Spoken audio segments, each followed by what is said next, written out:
Sindh high court में आईनी bench के रूबरू माजूर कोटे के तहत मुलाजमतें न देने के खिलाफ दरख्वास्त पर समाअत हुई। अदालत ने आइंदा समाअत पर डीसी सांगड़ से जवाब तलब कर लिया। मजीद जानेंगे मुमताज जमाली से, बताइएगा। बिल्कुल देखें जी, आज सिंध हाई कोर्ट कराची में माजूर कोटा पर अमल दरामद ना करने से मुतल्लिक दरख्वास्तों पर समाअत हुई है, जहां पर दरख्वास्त गुजार माजूर अफराद जो हैं वो अदालत में पेश हुए। उन्होंने अदालत में मौक़िफ़ अख्तियार किया कि सुप्रीम कोर्ट के वाज़ेह अहकामात के बावजूद हमें मखसूस कोटा दी गई है माजूरों को, उसमें मुलाजमतें नहीं दी जा रही। सरकारी वकील ने अदालत को बताया कि 11 दरख्वास्त गुजार थे, जिसमें 4 को मुलाजमतें दी गई हैं, 7 को मुलाजमतें दी गई जब तक असामियाँ नहीं बनती। लिहाजा अदालत ने यह इस्तफसार किया कि क्या असामियाँ ना होने से मुतल्लिक आपके पास कोई तहरीरी जवाब मौजूद है। लिहाजा तहरीरी जवाब अदालत में जमा नहीं कराया जा सका, जिस पर अदालत ने आइंदा समाअत पर डिप्टी कमिश्नर सांगड़ से जवाब तलब कर लिया है और इस दरख्वास्त की मज़ीद समाअत 14 जनवरी तक मुलतवी कर दी है। अदालत ने रिमार्क्स दिए कि सुप्रीम कोर्ट का वाज़ेह हुक्म है कि माजूर कोटा में जो है आपने इनको भर्ती करना है। 5% माजूर अफराद के लिए मुलाजमतों के लिए जो है असामियाँ मुख्तस हैं, लिहाजा अदालती फैसले पर अमल दरामद भी करना है। अदालत ने आइंदा समाअत जनवरी तक मुलतवी कर दी है। गैर कानूनी असलहा बरामद होने के केस में मुलजिम समरान की दरख्वास्त जमानत पर समाअत हुई। जुडिशल मजिस्ट्रेट वस्ती ने मुलजिम की जमानत मंजूर कर ली। जवाद आसिफ तफसीलात बताएंगे।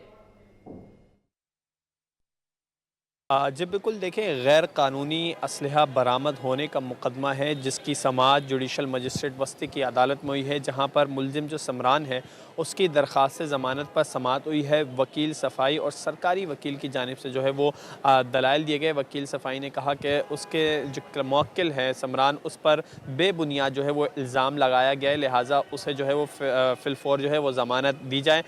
फ़रीक़ैन के दलाइल मुकम्मल होने पर अदालत ने फ़ैसला सुना दिया। अदालत वकील सफ़ाई के जो मौक़िफ़ था उससे मुत्तफ़िक़ हो गई। अदालत ने मुलजिम की दरख्वास्त ज़मानत मंजूर करते हुए उसे 30,000 रुपये के ज़मानती मचलके जमा करवाने का जो है वो हुक्म भी दे दिया है।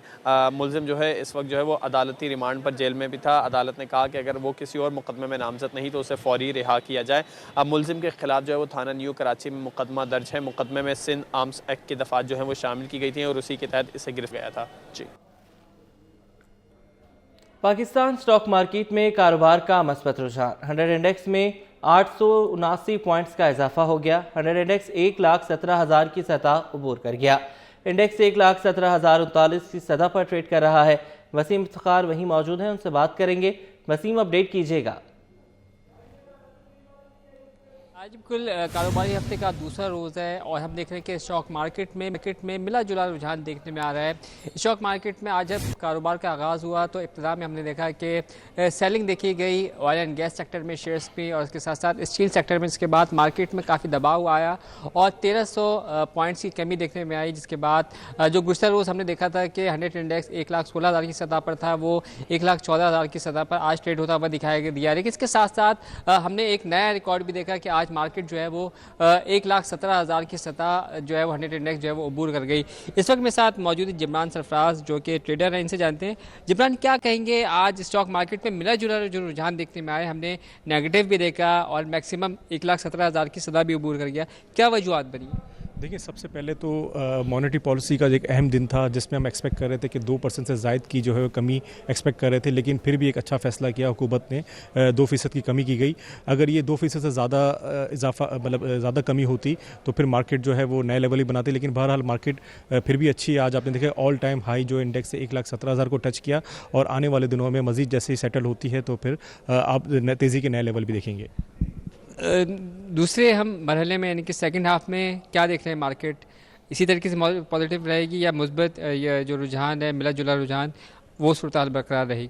देखिए, ये जिस तरह इंटरेस्ट रेट की कमी हुई है, इसमें बैंकिंग सेक्टर को थोड़ा सा इनकी प्रॉफिटेबिलिटी कमी होगी और साथ साथ जो बोरोइंग पे काम करती है उनकी जो कॉस्ट में कमी होगी। तो ये एक मिला जुला रुझान कह सकते हैं। कुछ सेक्टर के लिए पॉजिटिव है, कुछ के लिए नेगेटिव है। तो मार्केट यहीं पे मतलब इसी लेवल पे जो ट्रेड करेगी। जी बिल्कुल, हमारी जिब्रान सरफराज से बात हुई और इन्होंने बताया कि जो मिला जुला रुझान है उसकी बुनियादी वजह यह है कि कुछ सेक्टर्स में शेयर्स की ख़रीदारी देखी गई और सेल और इस वजह से जो है वो मार्केट में मिला जुला रुझान बरकरार है और कुछ इसी किस्म की सूरत हाल सेकंड हाफ में भी जो है वो बरकरार रहने का इम्कान है। जी ठीक है, बहुत शुक्रिया, आपने हमें अपडेट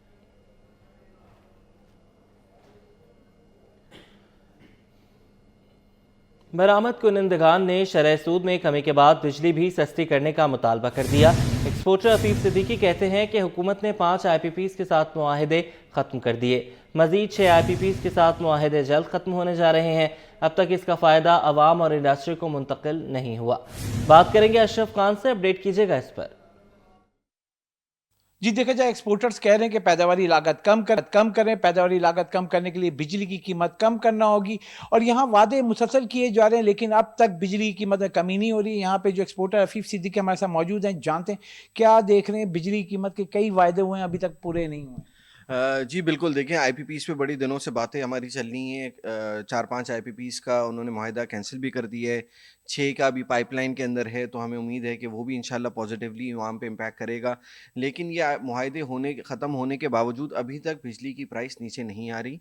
हमें ये समझना होगा कि हम पाकिस्तान की जो इस वक्त तरक्की है वो इंडस्ट्रियलाइजेशन के बगैर नहीं हो सकती। हम 25 करोड़ की आवाम है, 25 करोड़ की आवाम बगैर इंडस्ट्रियलाइजेशन के आगे नहीं बढ़ सकते। हम एज अ ट्रेडिंग नेशन या सर्विस नेशन बन के इस प्रॉब्लम से बाहर नहीं निकल सकते। Industrialisation is the solution for Pakistan. Industrialisation बढ़ाने के लिए आपको ईज़ ऑफ डूइंग बिजनेस लाना पड़ेगा।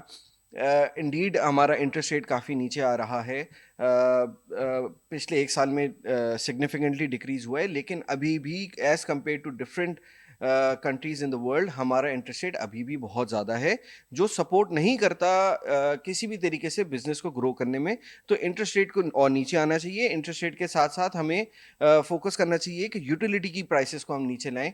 जिस तरह हम IPPs के साथ आज बैठे हुए हैं, जो हमारे लॉन्ग टर्म LPG के कॉन्ट्रैक्ट्स हुए हैं, LNG के और उनके कॉन्ट्रैक्ट्स हुए हुए हैं, LPG और LNG की, हम उसको रिविज़िट करें कि हम उसकी कॉस्ट को कैसे नीचे ला सकें। हम और अपने गैस वेल्स ढूंढें पाकिस्तान के अंदर, ताकि गैस वेल्स हमें मिलेंगे तो हम अपनी गैस यूज़ करें, ताकि हमारे पास इंपोर्ट बिल पे नहीं आए। जी जैसा कि आपने सुना, अहम तजावीज़ दी गई एक्सपोर्टर की जानिब से और सबसे बड़ा मुतालबा किया गया है कि अब बहुत हो गया है, अब बिजली के रेट में कमी होनी चाहिए, गैस के रेट में कमी होनी चाहिए और एक्सपोर्ट बढ़ाने के लिए दीगर सेक्टर को भी होना चाहिए। जी FPCCI ने शरह सूद में 2% कमी को नाकाफ़ी करार दिया है। सीनियर नायब सदर साकिब फयाज मगू कहते हैं कि महंगाई की शरह 5% से नीचे आ गई है, तो शरह सूद को सिंगल डिजिट में होना चाहिए। इंडस्ट्री की लागत कम करने के लिए एनर्जी की कीमत भी कम की जाए। उनका क्या कहना था, आइए देखते हैं। इसमें जो है वो तकरीबन 2% इंटरेस्ट रेट को कम किया है, जिसमें मेरे ख्याल में ये हमारी एक्सपेक्टेशन की बिल्कुल बरक्स है। Federation of Pakistan chamber of commerce का मुतालबा था कि इन्फ्लेशन रेट जब 4.9 की सतह पर आ चुका है और इतना कम हो चुका है, तो इंटरेस्ट रेट को अब सिंगल डिजिट में आ जाना चाहिए। जो हमारी फाइनेंशियल कॉस्ट है उसको फौरी तौर पे कम होना चाहिए, क्योंकि जो और सरकमस्टांसेस को हम कंट्रोल नहीं कर सकते, वो हमारी कॉस्ट ऊपर है। फॉर एग्ज़ाम्पल एनर्जी प्राइसेस जो हैं वो अभी तक स्टिल सबसे हायर हैं रीजन के अंदर, लेकिन जब इन्फ्लेशन रेट 4.9% पे आ गया तो गवर्नमेंट को चाहिए था कि फौरी तौर पे इसको जो है वो सिंगल डिजिट में इंटरेस्ट रेट हो जाना चाहिए था। पॉजिटिव इंडिकेटर्स हैं, बाकी जो भी इकोनॉमिक्स इंडिकेटर्स हैं, हमारा इन्फ्लेशन रेट मैंने आपको बताया, हमारा जो फॉरेन एक्सचेंज रिजर्व्स हैं, हमारे जो trade off balance of trade है, हमारी जो ओवरसीज़ पाकिस्तानियों की तरफ से जो रेमिटेंसेस हैं उसमें भी इजाफा हो रहा है। तो ये जब तमाम चीज़ें हो रही हैं तो इसको सपोर्ट करने के लिए हम मुतालबा करते हैं कि गवर्नमेंट फौरी तौर पे ऐलान करे कि इंटरेस्ट रेट में को सिंगल डिजिट में वो लेकर आ रही है, और सिंगल डिजिट में फौरी तौर पे मेरे ख्याल में कल ही गवर्नमेंट को ऐलान। महकमा एक्साइज टैक्सेशन और नारकोटिक्स में अफसरान को तरक्कियां देने का फैसला। ग्रेड 16 के अफसरान को ग्रेड 17 में तरक्कियां दी जाएंगी। सेक्रेटरी एक्साइज टैक्सेशन और नारकोटिक्स ने इजलास तलब कर लिया। आज़ाद नहोड़ियों से तफसीलात लेंगे, बताइएगा। जी बिल्कुल मोहम्मद मुसाद, जैसा कि सरकार ने महकमा एक्साइज टैक्सेशन व नारकोटिक्स के 16 ग्रेड के असिस्टेंट टैक्सेशन अफसरान को अगले 17 ग्रेड में एक्साइज टैक्सेशन अफसर के ओहदों पर तरक्कियां देने का फैसला कर लिया है। इस हवाले से सेक्रेटरी महकमा बराए एक्साइज टैक्सेशन मोहम्मद सलीम राजपूत ने बाकायदा तौर पर सूबाई सिलेक्शन बोर्ड 3 का इजलास तलब कर लिया है। इजलास जो है 20 दिसंबर को 2:30 बजे सेक्रेटरी एक्साइज टैक्सेशन के दफ्तर में होगा, जिसकी सदर सेक्रेटरी एक्साइज टैक्सेशन और नारकोटिक्स सलीम राजपुर करेंगे।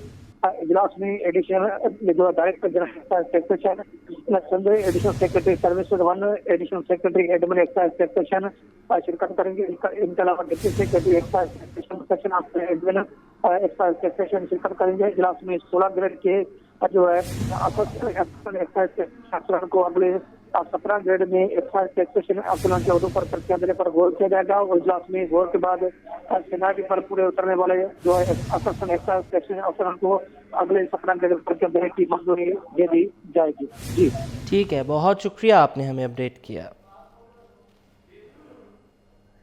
मौसम सर्द होने के साथ ही गैस की लोड शेडिंग में इजाफा, गैस की बंदिश और बिजली के मसाइल ने शहरियों का जीना मुहाल कर दिया। लोड शेडिंग के बावजूद भारी भरकम बिलों ने शहरियों की कमर तोड़कर रख दी। मजीद जानेंगे उसामा मलिक से, बताइएगा। कायद में मौसम सर्द होने के बावजूद कराची में गैस और बिजली के मसाइल जूं के तू।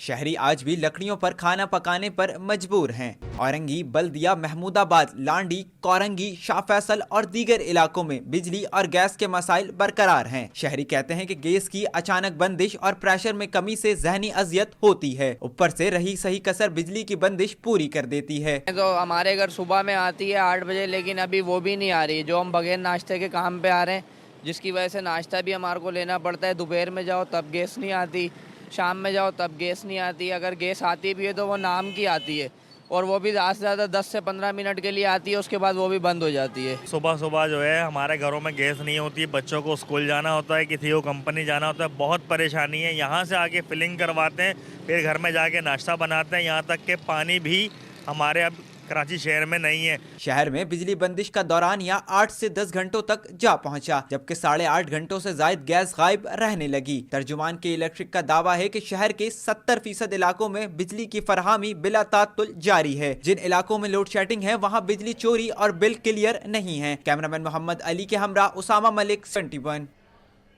मुआशरे में ख़वातीन को खुद मुख्तार बनाने के लिए एक और कदम। ख़वातीन के लिए बाइक चलाने की तरबियत का आगाज़ हो चुका है। ख़वातीन अब सड़कों पर अपनी सवारी खुद चलाने का ख्वाब पूरा कर रही हैं। मज़ीद बताएंगी अक्सा शेख। जी बिल्कुल, ख़वातीन भी किसी से कम नहीं, चाहे घर के काम करने हो या फिर बाहर से घर का सामान लाना हो, ख़वातीन हर लिहाज पर पूरा उतरती हैं। इस वक्त हमारे साथ मौजूद हैं एक बाइक राइडर जो कि वो ट्रेनिंग भी देती हैं और ख़ुद भी हैवी बाइक्स चलाती हैं। उनसे जानते हैं कि उन्होंने अपनी इस कामयाबी का सफ़र कब से शुरू किया है। आप मुझे बताइएगा आयशा कि आपने ये बाइक ट्रेनिंग जो की है, आप जो लोगों को ट्रेनिंग करवाते हो, आपने भी कहीं से ट्रेनिंग ली है?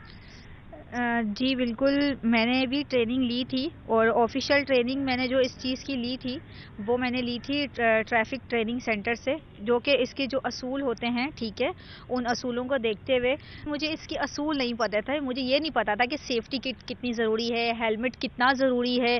जब वहाँ पर हमें होंडा की जानिब से सब चीज़ें वीडियोस वगैरह दिखाई गई, और एक गेमिंग मशीन पर हमें जो गेमिंग बाइक मशीन होती है उस पर बिठाकर जब ट्रेनिंग दी गई, एक ऑफिशियल ट्रेनिंग, और उसके बाद जो है मुझे पता चला कि इस तरह ऑफिशियल सीखी और सिखाई जा सकती है। तो वहाँ से मेरा ये सफ़र शुरू हुआ। तकरीबन 2 साल हो चुके हैं। अब मेरा पेज भी है सिस्टर्स ऑन व्हील्स के नाम से, जहाँ मेरी सारी एक्टिविटी। ये बताइए कि सीखने के बाद अब तक आप कितनी लड़कियों को ट्रेन कर चुके हैं? तकरीबन 30 से ज़्यादा लड़कियों को। अभी भी मेरे पास 6 स्टूडेंट्स हैं, ठीक है, उनमें लेडीज़ भी हैं। मेरे पास कुछ लांडी कुरंगी की लेडीज़ आती हैं जो कि साहिल समंदर पर मेरी वहाँ की टाइमिंग है, क्योंकि वो लोकेशन उन्हें नज़दीक पड़ती है। और यहाँ मेरे पास लियारी से आती हैं लड़कियाँ, क्योंकि यहाँ पर लियारी वालों को नज़दीक पड़ता है। तो मेरे 2 जो है वो लोकेशंस हैं, एक फिरियाल, ठीक है, और सेकंड जो है वो सीवीओ है। अच्छा, मुझे ये बताइए कि आप उन लड़कियों को क्या कहना चाहेंगे, क्योंकि एक लड़कियों के लिए भी अच्छी बात है कि वो खुद मुख्तार हो रही हैं, जा रही हैं, अपने काम खुद कर रही हैं, वरना तो मोहताज हो जाती थी, भाई लेके जाएंगे, फादर लेके जाएंगे। तो जो लड़कियां नहीं सीखती या फिर जिनको इतना कॉन्फिडेंस नहीं है, तो उनके बारे में क्या कहना चाहेंगे? मैं उनसे यही कहना चाहूँगी कि वो बाइक सीख सकती हैं, जिस तरह मेरे पास और लेडीज़ हैं आ रही हैं सीखने के लिए। और जो मेरे पास आ रही हैं ना, उन्हें फैमिली की तरफ से बहुत सपोर्ट है। अपनी जो फैमिली होती है वो सपोर्ट करती है, तो आप कुछ भी कर सकती हैं अगर आप करना चाहें तो। बिल्कुल, आयशा की इस बात से ये बात साबित हुई कि इंसान तब तक हार नहीं मान सकता जब तक वो खुद से हार ना मान ले। अगर आप में एतमाद है, अगर आप भरोसा करती हैं खुद पे, तो आप कुछ भी कर सकती हैं। जी, इसके साथ ये बुलेटिन अपने इख्तिताम को पहुंचा।